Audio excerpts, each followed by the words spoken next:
السلام علیکم ورحمۃ اللہ وبرکاتہ۔ احکام تجوید کلاس میں آپ کا خیر مقدم ہے۔ ناظرین، آپ جانتے ہیں کہ کل ہماری میم ساکن کے قواعد کی سیریز ختم ہو چکی ہے۔ کل کا جو ہمارا ایپیسوڈ تھا وہ میم ساکن کے آخری ایپیسوڈ تھا۔ مجھے امید ہے انشاءاللہ وہ آپ نے سن لیا ہوگا۔ آج سے انشاءاللہ ہم ایک نئی سیریز کا آغاز کر رہے ہیں۔ آج کا جو ہمارا موضوع ہے وہ بے حد آسان اور مختصر بھی ہے۔ قرآن پاک میں آپ دیکھتے ہیں کہ بعض مقامات پر آیت میں صاد لکھا ہوتا ہے اور اس آیت میں صاد کے اوپر چھوٹا سا سین بھی بنا ہوا ہوتا ہے۔ آج ہم اسی صاد اور سین کے بارے میں گفتگو کریں گے۔ چلیے شروع کرتے ہیں۔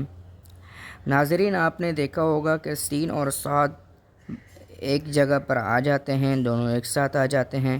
تو پہلے ہم جانیں گے کہ یہ ٹوٹل کتنے مقامات ہیں۔ تو یاد رکھیے، اس طرح کی 4 مقامات ہیں پورے قرآن پاک میں کہ جہاں پر صاد کے اوپر چھوٹا سا سین بنا ہوا ہوتا ہے۔ ہم نمبر وار ان کو آپ کو انشاءاللہ بتا دیں گے۔ دیکھیے، سب سے پہلے جو مقام آتا ہے وہ سورہ بقرہ کے اندر ہے، آیت نمبر 245 میں۔ نمبر 2 دوسرا سورۃ اعراف میں آیت نمبر 69 میں آتا ہے۔ تیسرا سورہ طور میں آیت نمبر 37 میں آتا ہے، اور نمبر 4 پر جو ہے سورہ غاشیہ میں آیت نمبر 22 میں آتا ہے۔ یہ 4 صورتیں ہیں پورے قرآن پاک میں جہاں پر صاد کے اوپر چھوٹا سا سین بنا ہوا آتا ہے۔ یہاں پر سب سے پہلے ہم سورہ بقرہ کو دیکھتے ہیں۔ اس میں ہے یقبض ویبسط۔ آیت آپ اسکرین پر دیکھ سکتے ہیں۔ اس آیت میں آپ دیکھیں گے کہ صاد کے اوپر چھوٹا سا سین لکھا ہوا ہے۔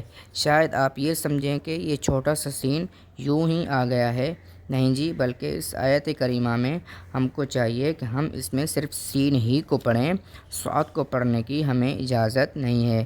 تو گویا یہ یوں ہو جائے گا، یقبض ویبسط، سوتو سین پڑھا جائے گا، صاد نہیں پڑھا جائے گا۔ یہ ہو گیا پہلا مقام۔ اب ہم آتے ہیں اپنے دوسرے مقام یعنی سورہ اعراف میں۔ وہاں پر ہم دیکھتے ہیں کہ لکھا ہوتا ہے فی الخلق بسطہ، یعنی آپ دیکھ رہے ہیں اسکرین پر بسطہ، صاد کے اوپر چھوٹا سا سین بنا ہوا ہے۔ صاد کے اوپر طا ہے، صاد کے بعد حرف طا ہے، طا سے پہلے صاد ہے، اور اس صاد کے اوپر جو چھوٹا سا سین لکھا ہوا ہے، یہاں پر ہم اسی کی بات کر رہے ہیں۔ یہاں پر بھی آپ کو کوئی پریشانی والی بات نہیں ہے۔ یہاں پر بھی سمپل سا قاعدہ ہے کہ یہاں پر بھی سورہ بقرہ کی طرح آپ صاد کی جگہ سین ہی کو پڑھیں گے۔ تو یوں ہو جائے گا فی الخلق بسطہ، یعنی اس پر آپ نے پھر دھیان دینا ہے کہ سین کو باریک پڑھنا ہے اور طا کو آپ نے پھر موٹا پڑھنا ہے، چونکہ حروف جو طا ہے وہ آپ کو پتہ ہے حروف مستعلیہ میں سے آتا ہے، اور سین جو ہے وہ باریک ہوتا ہے۔ تو آپ نے پہلے باریک حرف پڑھنا ہے، پھر آپ نے موٹا حرف پڑھنا ہے۔ تو گویا فی الخلق بسطہ، بسطہ، بسطہ۔ اب ہم آتے ہیں اپنے تیسرے مقام کی طرف جو کہ سورہ طور میں ہے، ام ہم المسیطرون۔ آپ اس میں دیکھ سکتے ہیں اسکرین پر صاد کے اوپر چھوٹا سا سین بنا ہوا ہے۔ اس میں بھی صاد کے اوپر چھوٹا سا سین بنا ہوا ہوتا ہے۔ اس مثال میں آپ کو اختیار ہے جو آپ پڑھنا چاہیں، یعنی آپ چاہیں تو صاد پڑھیں، اور اگر آپ چاہیں تو اس جگہ سین پڑھ سکتے ہیں، یعنی یہاں پر آپ کو اختیار ہے، جو آپ کو آسان لگے وہی آپ پڑھیں۔ اب ہم آتے ہیں اپنے چوتھے مقام سورہ غاشیہ کی طرف۔ وہاں پر ہے لست علیہم بمسیطر، اس جگہ پر صاد ہی پڑھا جائے گا، یہاں پر آپ کو سین پڑھنے کی اجازت نہیں ہے۔ تو یہ ہو گئی 4 جگہیں جہاں پر سب سے پہلے سورہ بقرہ میں آپ کو سین پڑھنا ہے، سورہ اعراف میں آپ کو سین پڑھنا ہے، اس کے بعد سورہ طور ہے، وہاں پر آپ کو اختیار ہے، آپ چاہیں تو صاد پڑھیں اور چاہیں تو آپ سین پڑھیں۔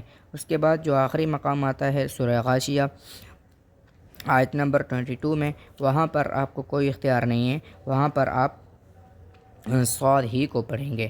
تو یہ 4 مقامات ہو گئے۔ پہلے جو 2 مقام ہیں یعنی سورہ بقرہ اور سورہ اعراف، وہاں آپ کو سین ہی پڑھنا ہے۔